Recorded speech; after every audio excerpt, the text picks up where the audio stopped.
Hi everyone, how you doing? I hope you can hear me and see me. It's just me tonight. Lindsay's not feeling so good, so you're just going to have to slam it with me. Okay, let's get into it. Hi Vivian and everyone else. Hi Pia. Hi Georgie. Oh, you were all here early. Sorry for my lateness. Hi Aaron, good to see you. Sarah Lou, evening lovelies. Jeanette, hi everyone from France, bonsoir. Hi Pia, are you in your hoodie, Sarah? I saw that picture. The dog stole the show. Hi Meta, good to see you yesterday, well done. Meta had a tutorial, trimming tutorial with me, as Meta is one of our students. So, and she did very well indeed. Sarah Lou, hi, I am Pia, because if I don't wear it, Stewie's eyeing it up to steal it. It's good, isn't it? And they're really comfy. Got mine on. Hi Aston, how you doing?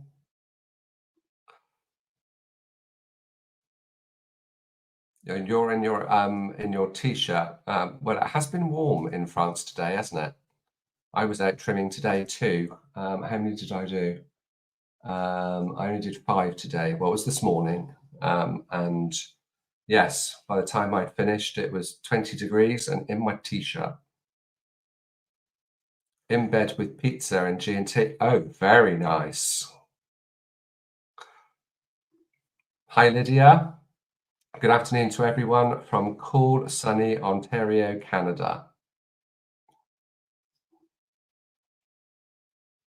Oh, no.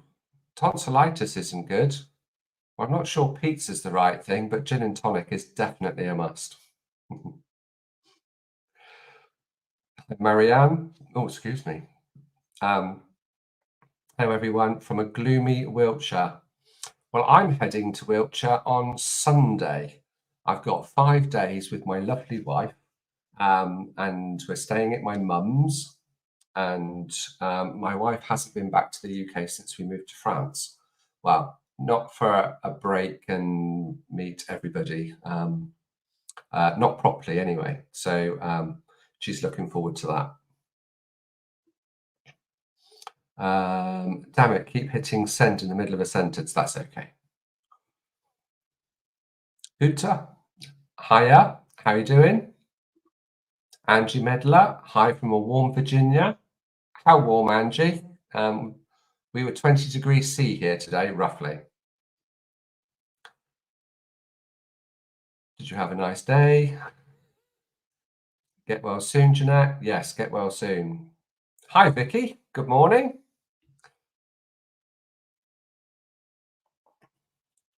Vivian, I didn't see you were in first. Need to catch up soon. It's ages since we spoke. Very nice. It's lovely that you've all created this lovely community that not just only online, but away from it. It's great. Jeanette, I can't think of a better cure. Along with pizza and G&T. Get well soon. Love from Sarah.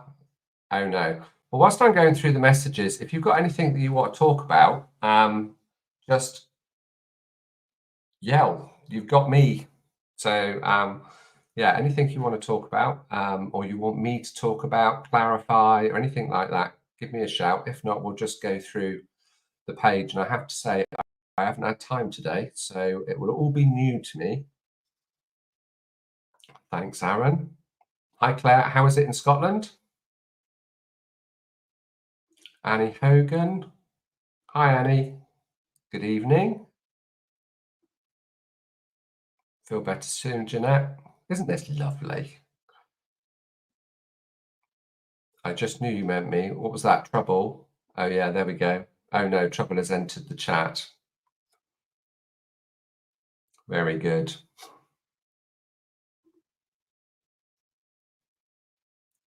How is India and Texan? So that must be the horses. Hi, Carol. Evening, Vanya. How you doing? Oh, and get well soon, Lindsay. Yeah, I'm sure she'll be fine. She's been very busy. I've been out trimming. We've got a new hay barn going up. So she spent most of the day when she's not working, she's diggering. And I think in Lindsay true style, I think she's overdone it a bit. But that's fine. We're here to support each other, aren't we? Hi, Ramona. I saw you booked your tutorial and assessment, a trimming assessment earlier. Look forward to seeing you. Hi, Joe. Thanks for the videos you put up the other day. Awesome job. Only 5. My max is only 1. Yeah, but I have been doing it a bit longer. You'll get there. You'll get there. Perhaps when I get to the end, I'll tell you the story about when I decided that I was going to trim all 3 of my horses with a pro watching over me. I might tell you that story. Hi, Aston. HMI CAC. Oh, it's all arrived. Excellent. It took so long. Rachel has been watching it off of our supplier and making sure that it's actually getting to you. So we look forward to seeing the pictures. Great job. Diane Woolhouse. Hi, Diane from New Zealand. I wish you could hold your New Zealand North Island course at the centre of the island. Can you please tell me why horses trip? Oh, that's a good one, Diane. There can be many reasons why horses trip, but it's usually because the heels are too high or there is pain in the back of the foot. So that's the main 2 reasons. So if the foot is not balanced as nature intended, so the heels and the hoof wall down to the hard sole plane, if they're tipped slightly up, they're effectively on tippy toes. And then when they put their foot down, they're too much on the forehand, which is then can cause them to trip. Or they're actually too much on the forehand because the back of the foot has got some discomfort. So there could be an abscess brewing, perhaps there's some thrush, maybe there's a central sulcus infection, maybe the bars are overgrown. Usually the problem is with the back of the foot. So either the heels are too high, which is obviously a trimming issue, or there's something pathological that's not quite right with the foot. So a bit more information. Now, if you want to put up some pictures and post in the group, by all means do. And then one of our admins or Lindsay or I, or even one of our students or our pros can help you. So Jeanette's doing okay. Oh, 27 degrees heat seat. No, that's a bit warmer. That's a bit warmer than here. And well done for working out to degree C, because I wouldn't have been able to work out the other way.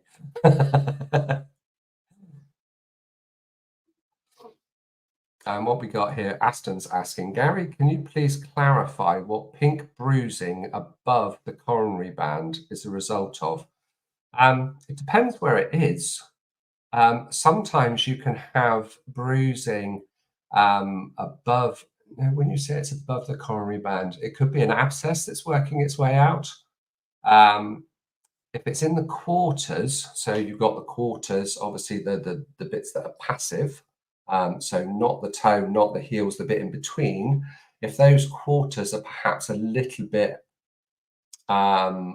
long, they can put pressure up. Depends where it is in the coronary band, or is it all the way around? Let me know. Oh, you've added something else. Light blushing directly above and follows the coronary band all the way around.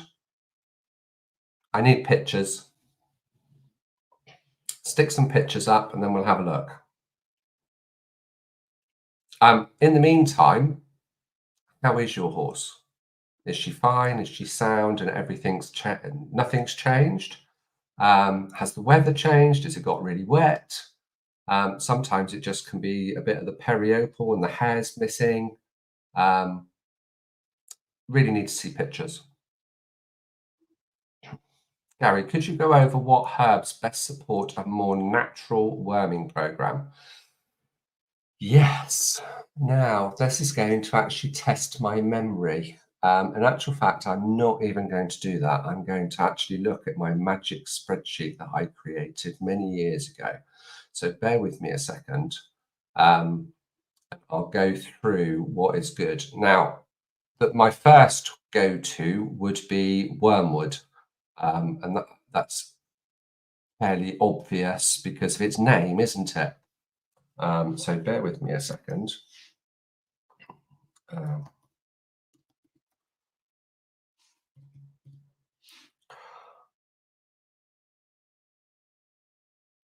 So depending on the worms, what we've got is, if it was ringworm, it would be tea tree.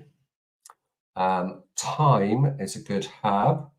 Now, this one is more for the essential oil. Now, in a lot of countries, you can't get it, but tobacco is a very strong anti-parasitic.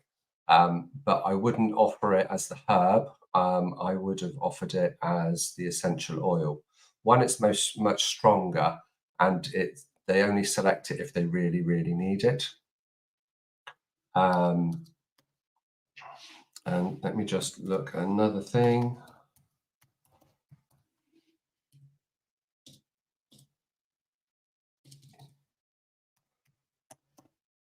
Sorry, I can't talk and type at the same time.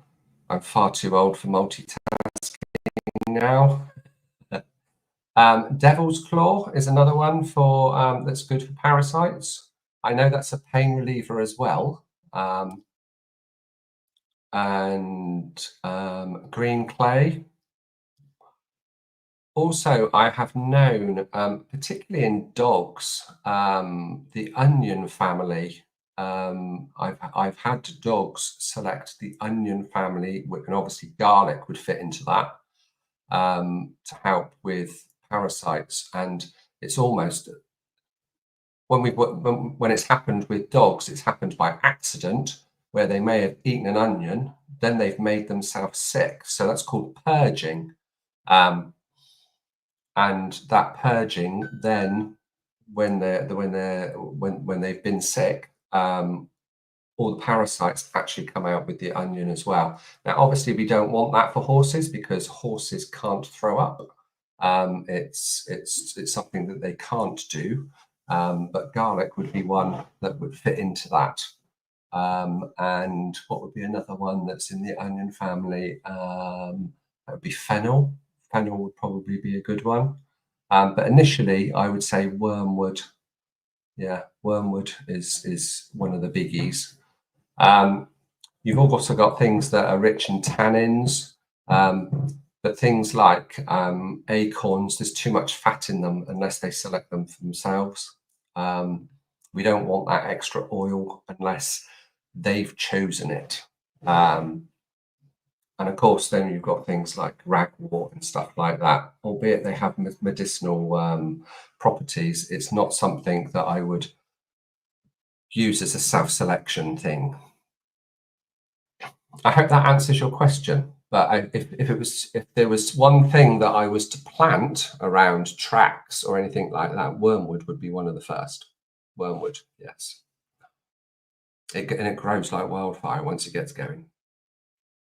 So I hope that helps, Sarah Lou. You put me a little bit on the spot there. I hope that helped. Hi, Meta. I've had a few people lately mentioning double sole. Can you talk a bit about that, please? Yeah, again, it depends what people are terming as a double sole. Now, we talk about finding the hard sole plane, don't we? Now, people could say that the flaky sole that's on the top, when we come along, being smart HMB pros or our very clever owners that have taken the challenges and taking on the trimming themselves, they could say that the flaky sole, albeit it's a bit hard on the top because it doesn't come off when we hoof pick, do we? It doesn't come away. It only comes away when we run a knife over it or we do some nipper dragging. Now, that could be classed as one layer of sole. And then you get to the hard sole plane. Now, there's another reason for having a double sole, and that's if there's been a subsolar abscess. Now, if there's been an abscess that's pretty much covered some or all of the sole, underneath, when that abscess starts to work its way out, because obviously the sole is growing underneath constantly, and then when it comes to the surface, what can happen, and this is in its most drastic form, is that the sole can actually come off all in one go, and very often part of the frog as well, because the abscess has worked its way underneath. And you can have variations of that too. If the subsolar abscess was under a bar and it didn't burst at the back of the foot as quickly as one would like, it can work its way forward on the foot as well. And then when you come to trim, a bar comes off, the sole comes off, and it's a bit black underneath, but when you just give it a little bit of a scrape, you've got nice new sole underneath. Now, when that happens, that sole is quite yellow usually, and it feels quite soft. So it can be really quite shocking when you first see it. But because that sole material hasn't been exposed to the air, it's almost like there's a chemical reaction that happens. And give it 10, 15 minutes, that soft sole actually becomes really hard again. So it's a way of that infection that was in there exfoliating. So that's the only two things that I can think of that would be potentially classed as a double sole. I hope that answers your question, Meta. If there was anything more specific, then let me know. Okay, so Claire in Scotland, what's the best herbs to try and grow for free selection? Well, there's lots that can happen, and it's really interesting, isn't it? Because the horses and any animal, to be perfectly honest, what they actually select most of the time is what is seasonal in your area. So it doesn't matter where you are in the world, what herbs and plants grow seasonally that have medicinal properties. So, for instance, cow parsley. Let me get rid of that so you can see me. So what we've got is we've got cow parsley, we've got thistle, milk thistle in particular. We've got nettle, cleavers, which is also called goosegrass or sticky willy. So they're all weeds, so to speak, and grow prolifically, and they all have a medicinal content. Now, if you were to actually grow some of that, ideally you want some growing and some seeding. So you've also got a crop for next year. So you don't want to actually grow it all, chop it all down, or put it up, give it to your horses and have nothing for next year. So it's a good idea to leave an area that has still got some, and then it can grow next year. The other things, it really does depend on your soil and what will grow in your area. So do some research. What herbs grow in your area and that are really hardy? Chamomile's a good one. Peppermint, any of the mints is awesome. Wild garlic. Horses will very often select wild garlic. I've got a dog that she absolutely adores goosegrass, young shoots of goosegrass, and she'll go out every morning when they're young, and she'll stay there for munching for about 10 minutes, and it doesn't have any adverse effects at all.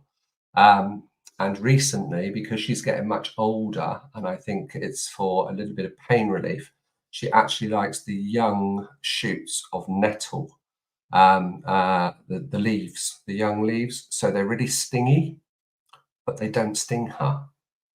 She wants to be there and she'll have what she needs and then she walks away. So monitoring, so giving them choice and monitoring what they're doing can help us learn so much. So much. So I hope that helps. Now that was with regards to herbs, but then we've got shrubs, bushes, trees. Now, if you've got trees in with your horses, horses can be really quite detrimental to trees because they will rub, they may even chew off their bark. They can actually kill trees that are pretty soft. So you wouldn't want them to, that they could clear a wood if it was the right side, the right species of tree. But if it's kept contained to a degree and then branches can overlay, I've had oaks in my fields and there's been no issue.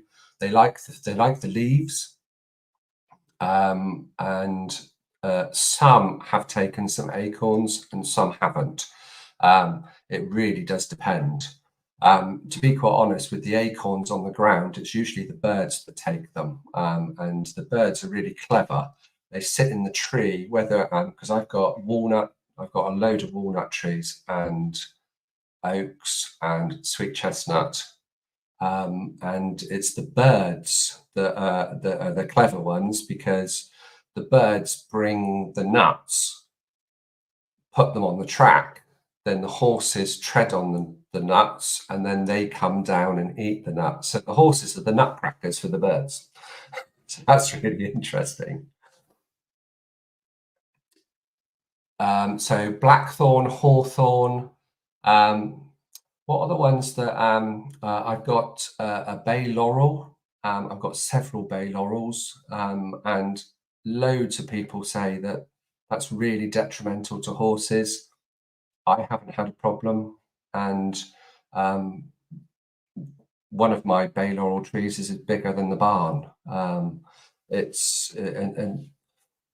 if they did touch it, I didn't see them. I think it's all about choice, and when we're going to give them, because obviously these bushes and plants have a medicinal content. Now, the medicinal content is actually the plant's defense mechanism. So if it's not needed, it's actually toxic. So that's why there's so much confusion about plants and whether dogs can have it, cats can have it, and horses can have it.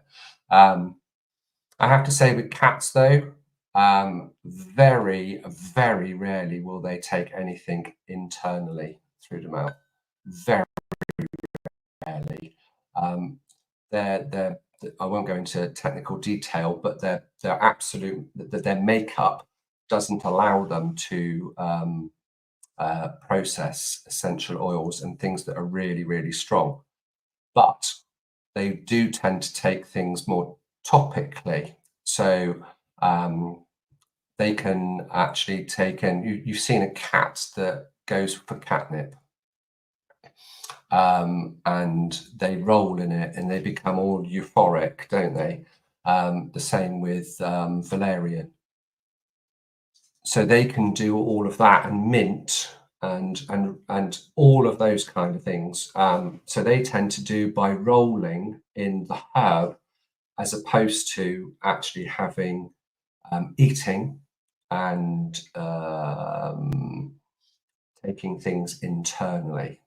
There are a few mineral powders and stuff that they might take internally, things like spirulina or barley grass, rosehip powder, that kind of thing is not so bad.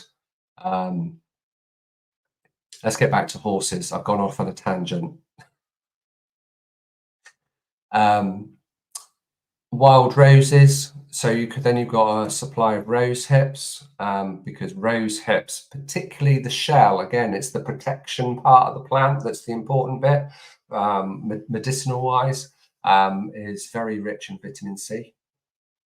So a lot of people use rose hips as treats, or even rose hip shells.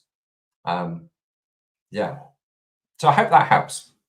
A little delve into zoo pharmacognosy there. So thanks for your question, Claire. It does, thanks. We'll replay and we'll write down. I couldn't tell you what I said. Jeanette, mine are eating fallen ash leaves, which I believe has tannins.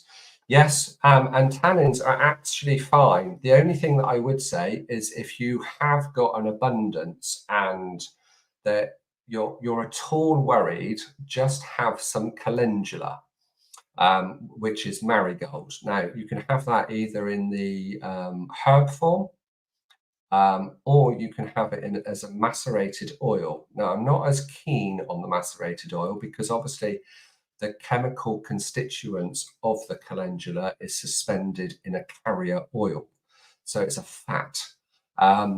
It has it can be used. Obviously, it has a shelf life, so you've got to be careful. And if you were to offer it self-selection, I would limit the amount because of the fat content in a macerated oil. They have started also with calendula extracting with CO2. Now, this is probably the strongest, the most nutrient rich, and the most expensive.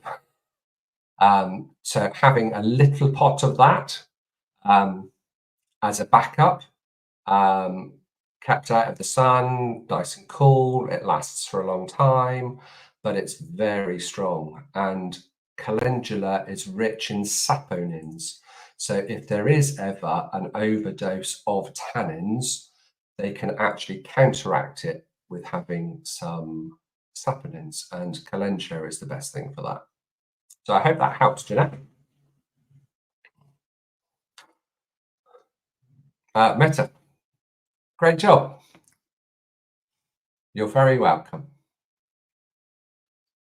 I will look at what my boys SB, I don't know what SB means. Snapchat a while back, look it up. We'll try and grow or cut and leave in the field. Good idea. Also, when we're on the subject of self-selection and what we can do, if you've got limited availability in where you're keeping your horses, so it might be that you're on a livery yard and there's not much hedgerow or anything like that. If you've got another piece of land or land near you that you can cut, like dandelions and nettles and cleavers and all of those things, you can actually dry them, stick them in a hay net, hang them somewhere so they dry, and then you've got something to give them either once it's dried, or you can even give it to them in the winter when those plants aren't prolifically available. So a little bit of environment enrichment, but also gives them a little bit of medicine at the same time. Also, there has been mention in the past, if you've got hedgerows that you're cutting down and it's very woody, there is a thing called tree hay, and I think we could make more use of that too. So when we're cutting down our hedges and we're bulking it all up and burning it on the bonfire, in actual fact, do we need to do that? If we can wrap it up in a little bit of string, stick it somewhere in a nice airy barn so it can dry, and then we can bring that tree hay out again as something that they can self-select on, chew the bark, a bit of environment enrichment on the track again. So that would be it's basically a waste product, but can help our horses and the way that we keep them. I like the idea of tree hay, but I've never been organised enough to do it properly. I did it once and it was very popular. What's Sarah got to say? Rose hips grow well here with sandy soil. Excellent. Going to steal some, cutting through the dark of night. Shrub ninja. Very good. Very good. Yeah, and rose hips keep really well too. It's about the storing of it all, really. That's going to be the biggest problem for people. And yeah, just let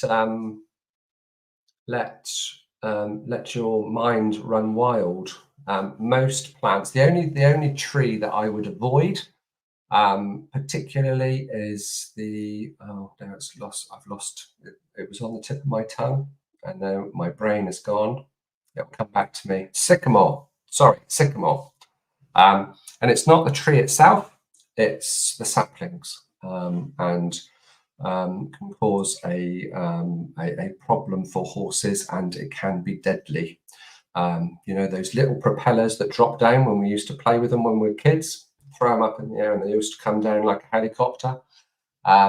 When they shoot, depending on where you are in the world and what the climate is like, they can be highly toxic and cause atypical myopathy. And if that gets into the horse's digestive system, that can kill a horse in about 3 days.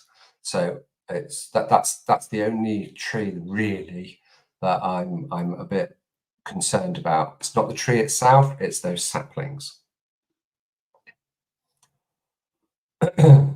So Vanya, mine has just eaten all the green stems off about 80 onions that I had planted. Oh, were they supposed to be in there with the plants at Vanya?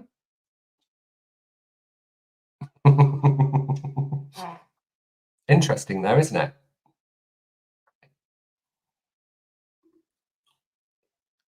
Fiona Francis, mine got into the garden last year and ate all of my broccoli. Now, broccoli is a food. It's not got so many medicinal, it's got lots of nutrient value. So vegetables and so on, yes, horses are going to eat them. We enforced the garden fencing this year. Good job. Good job. Randy, hello everyone. I'm late, but I'm here. Mine are going after the acorns in their lot. It's interesting, isn't it, Randy? And so many people around the world obsess about acorns. I think the important thing is that so many animals have had these issues when they've been micromanaged by humans. And those humans haven't realized that those horses are actually really hungry. And because some of these toxic plants they do have some calorific value and nutrient value. When you're hungry, you'll eat anything. And I think people have missed that point. So as long as they've got access to good fibrous forage and then they are selecting. Generally, they're not going to stand there and eat every acorn that lands on the ground. They go and maybe eat one or two, maybe stay there for a few minutes and then they wander off. It's not an obsession. It's not an obsession. So I think that's really important to highlight, that at the times where things have been documented that animals have poisoned themselves, it's because they're really hungry. It's because they're really hungry.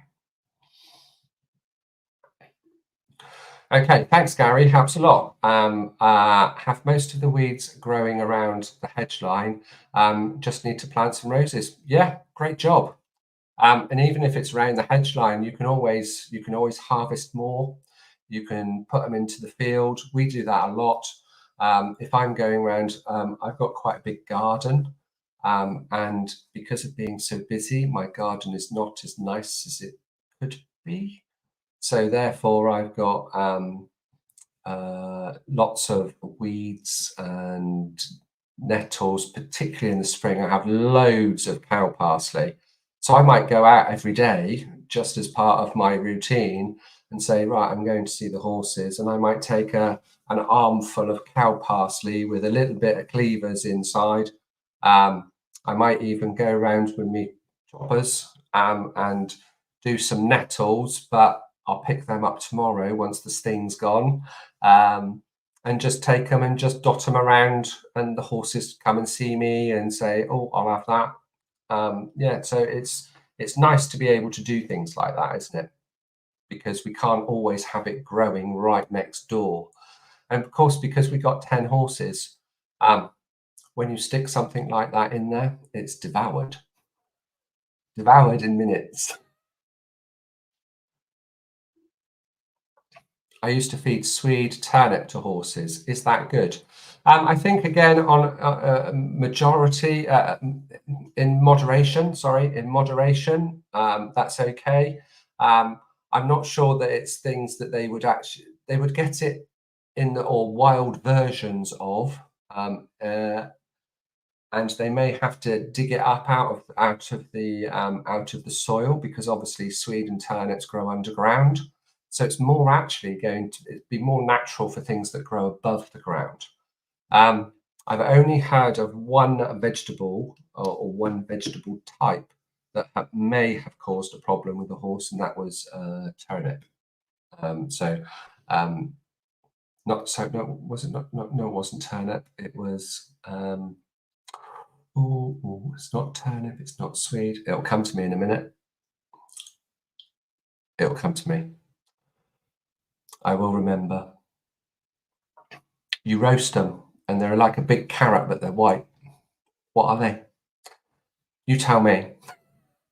I can't think of the name. Angie, I'm worried about the acorns. I wish the birds were eating the acorns. I get mugged when I go out with the calendula flowers, and they can't seem to get enough of it. So you're offering the herb, which is probably what's happening there, Angela. And the herb is not as strong, but also calendula flowers are really quite tasty too. So that they're also a bit of a treat. So if you're worried about the acorns, and I have to say, I wouldn't be worried. Try and get the calendula CO2 extracted. That's much stronger. And if they take that to an extent, because you can see if there's something going wrong with acorn poisoning, because they look poorly. And I know that's not the case with your guys. But if you're worried at all, the calendula CO2 extracted oil would be brilliant. Oh, it's parsnip. That's what I was thinking of. I've just seen it pop up on the screen. You all are so brilliant at helping me when my brain goes blank.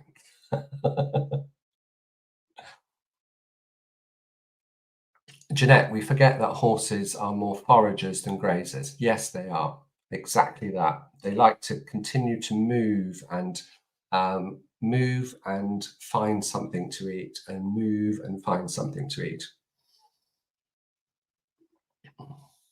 Angie, they're never without food, and I don't know why they are eating acorns.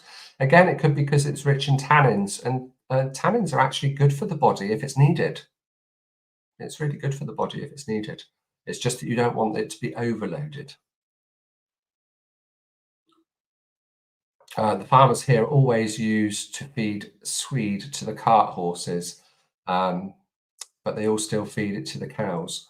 Yeah, and I think that's because it's sweet. It can put on weight to a degree. Obviously, if it's a little bit, it's not going to be that bad. But when you're feeding cows and also cart horses, they wanted a lot of energy. Most of our horses don't need that much energy, do they? They need energy to function on a day-to-day basis. They're not being worked for 8 hours a day.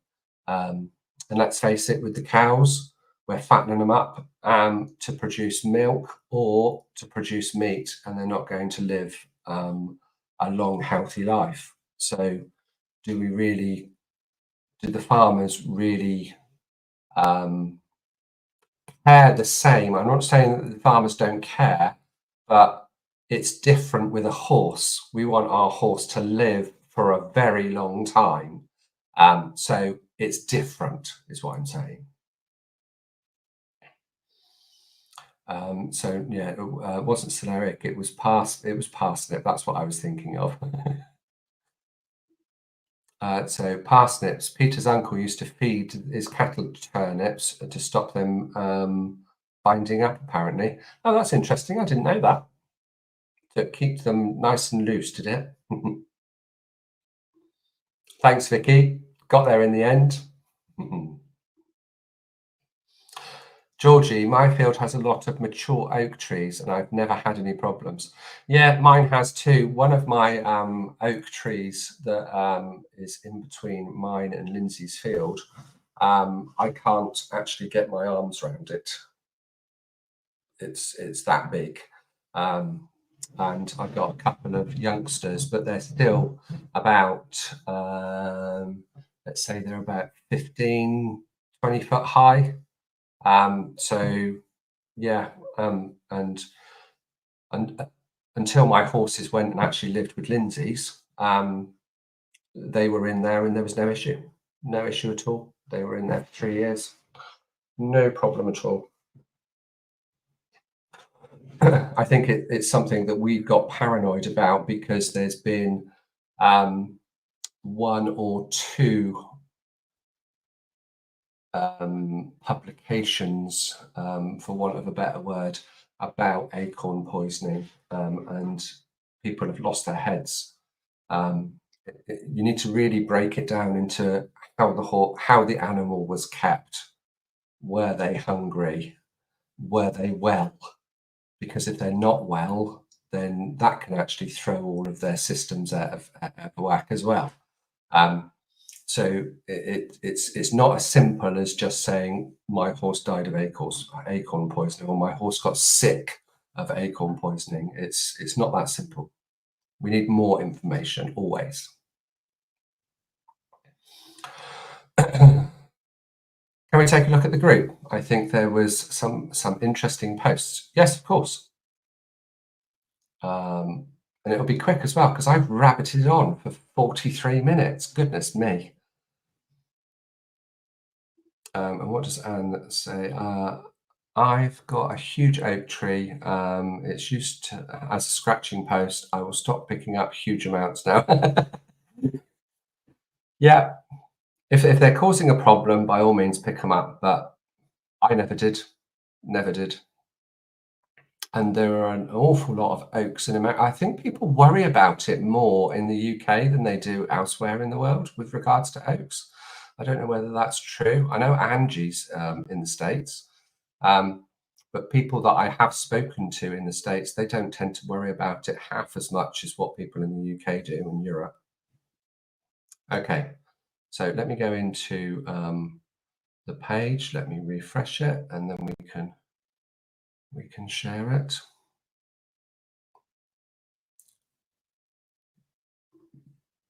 Bear with me. Right, where have you gone? There you are.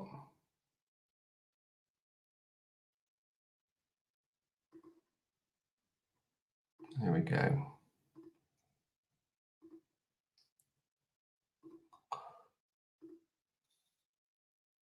Here we go. Oh, we're still at 10.2. Oh, Gordworth is posted. Oh, let's have a look.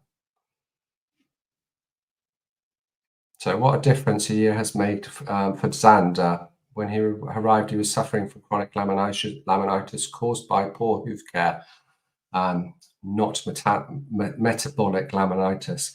Yeah, or systemic laminitis. It was down to the hoof care. Isn't that interesting? It's taken a while, but that's getting much better indeed.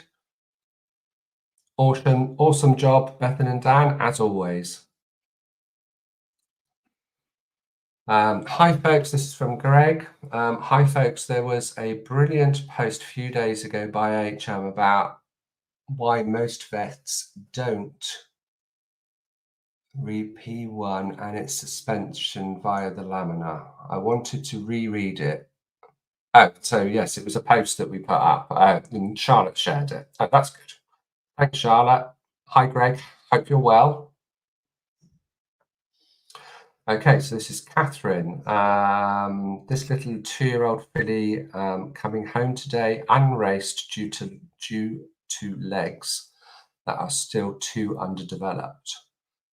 Thankfully, the owner recognised and pulled her from the programme.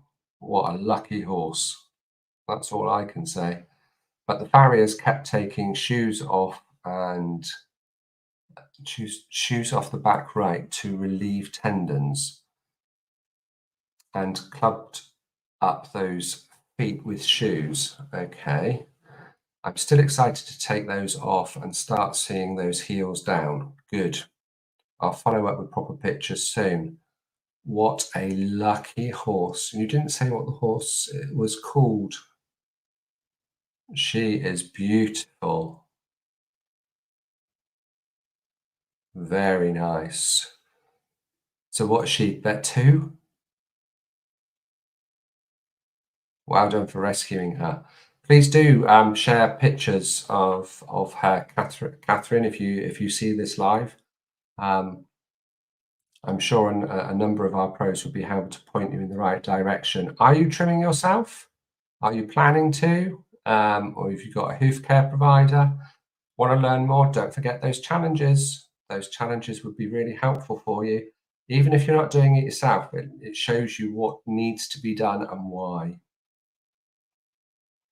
Oh, look, there's Sarah Lou with her dog and showing 10K merch.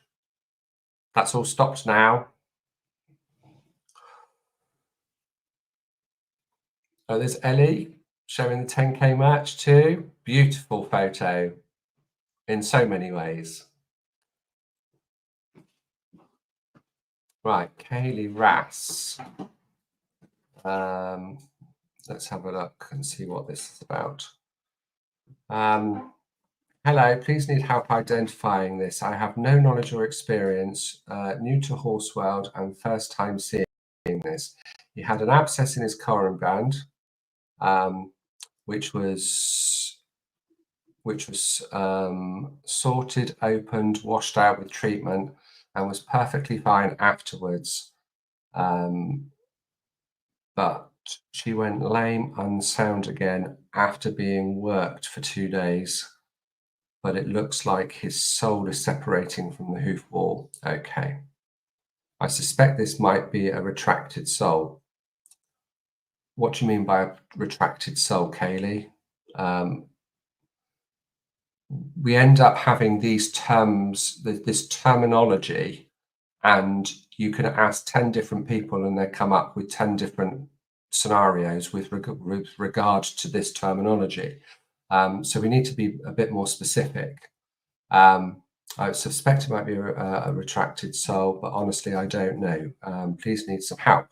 So let's have a look at the photos. Well, first off, can't see anything.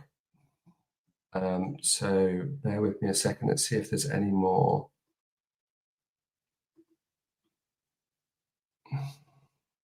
What's that doing? I really need to see more to be able to help with this one. And that's all the photos. So let's go with the information that we've got so far, because the photos don't really help at all. So when there is an abscess that comes out of the coronary band, that's because it's the least point of resistance, and that's where the infection is coming out. Now, if the abscess is allowed to burst naturally, that's exactly where we want it to burst. Now, that can be anywhere around the coronary band, or it can be at the heel bulbs, which is actually around the coronary band too, really. Now, you said that the vet came along, or somebody came along and opened and washed out with a treatment. That's not something that we would recommend, because you're actually entering, it's basically a surgical procedure. And it's a surgical procedure that's not done in a way that is sterile. So digging can actually leave you with more work. And it's not just about that. The horse is more than capable of bursting this abscess on its own. So even though it is really hard, if that horse is eating, drinking, and moving, even if it's hobbling, from food, water, salt and mineral block, you leave them to it, that it will get progressively worse. And the worse that it gets, you know that it's closer to bursting, and you don't have to then maintain a blimmin' great hole. Now, if they find the abscess, when they do dig, it is almost instant relief because the pressure is gone. But at the risk of potentially doing damage, a lot of hoof care professionals and some vets would actually keep digging until there is blood. So that means that, particularly if they're digging into the sole, they're actually getting to the sole corium. And if that's damaged, that could be permanent. So a number of reasons why we don't recommend digging.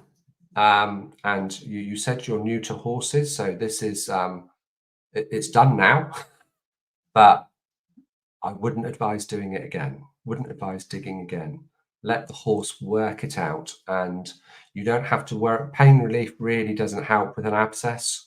It's a build up of pus pain. It really doesn't help that much. Unless they aren't walking at all. If they're not walking at all, from food to water and so on, then you may need to. But I have to say, most don't even need the pain relief. Most don't. What did you say about the retracted sole?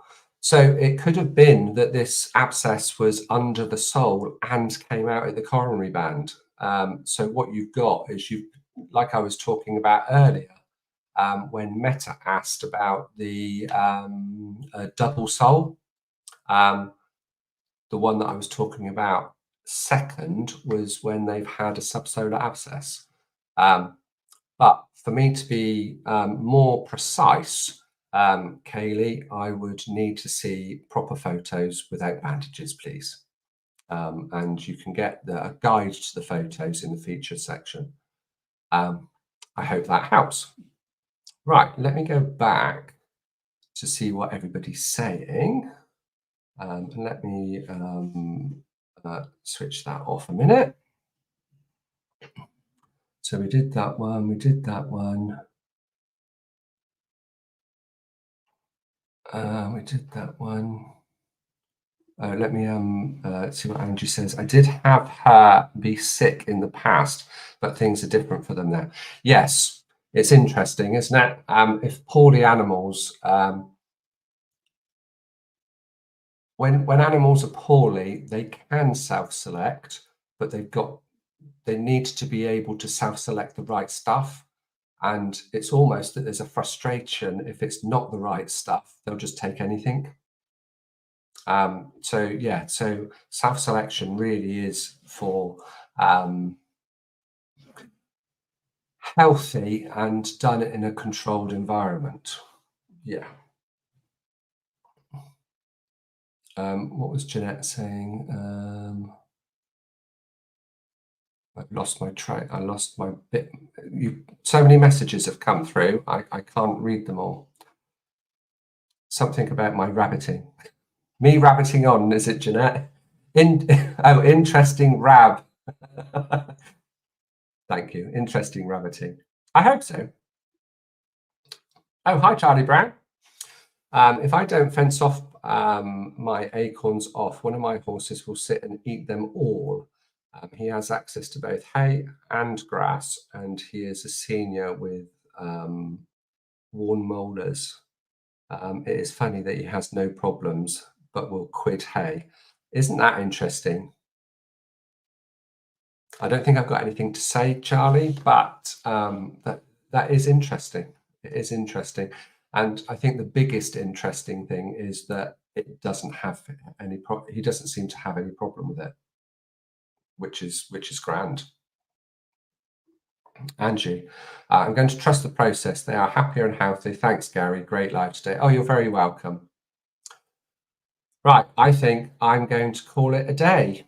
So thank you so much for joining me. And you're racking my brains with my zoo pharmacognosy background. I enjoyed that. Thank you. I hope it helped. And hopefully we'll see you tomorrow. Let me have a look at my calendar. Let's see what we got on tomorrow. Tomorrow evening. Yeah, tomorrow evening should be okay, but if not, we'll see you next week. And it might be Lindsay next week because I'm spending a few days with my wife in the UK, and we've got lots of people to catch up with in evenings. So you might not see me much next week, but back to normal the week after. Okay, great to see you, and hopefully see you tomorrow.